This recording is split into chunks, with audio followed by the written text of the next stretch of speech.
இன்றைக்கி கோஸ் போட்டு மசால் வடை பண்ண போகிறேன்ப்பா. இது செய்து பார்த்தேன், ரொம்ப நல்லா இருந்துச்சு. சரி உங்கள்கிட்டையும் சொல்லலாம், நீங்களும் செஞ்சு பார்ப்பீங்கன்றதுக்காக கோஸு கொஞ்சம் அரிஞ்சு வச்சுருக்கிறேன்.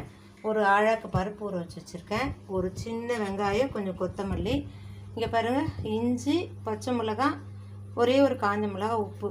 இது ஏன் நான் மிளகா போட்டு அரைச்சிடுறேன்னா, சின்ன குழந்தைங்க பெரியவங்க எந்த மாதிரி ஆளுங்களுக்கு கூட வாயில் மிளகா கடிப்பட்டால் வாய் எரிச்சல் அதிகமாகிடுதுங்க. இதை மிக்சியில் போட்டு நல்லா ஒரு சுற்று துருவின மாதிரி துருவிட்டு அதுக்கப்புறம் நீங்கள் பருப்பு ஆட்டி செஞ்சிங்கன்னா காரமும் அந்த வடை எல்லாத்துக்கும் உரைக்கும், வாயிலையும் மிளகா கடிப்படாது. அதனால் நான் மேக்ஸிமம் உளுத்தம் வடை, மசால் வடை எல்லாத்துக்குமே மிக்சியில் போட்டு அரைச்சிட்டு தான் நான் போட்டு வடை செய்கிறது. நீங்களும் ட்ரை பண்ணுங்கள், சூப்பராக இருக்கும் வடை.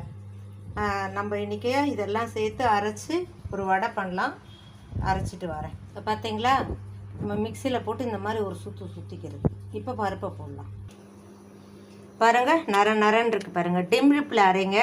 நீங்கள் பருப்பு தனியாக எடுத்து வைக்கணுன்னே அவசியமே கிடையாது. போட்டு ஒரு 2 முறை டிம்ரிப்பில் அதை சுற்றுனீங்கன்னா போதும், நல்லா அழகாக உங்களுக்கு நரன்னு வந்துடும்.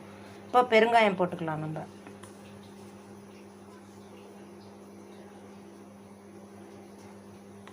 பெருங்காயம் போட்டு இந்த கோஸை போட்டு பிசைஞ்சிக்கலாம்.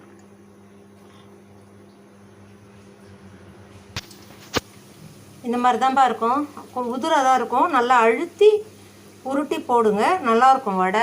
ரொம்ப நேரம் உங்களுக்கு மொறுமொறுன்னு இருக்கும்.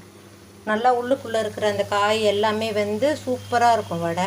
நீங்களும் ட்ரை பண்ணி பாருங்கள். வாழ்க வளமுடன்.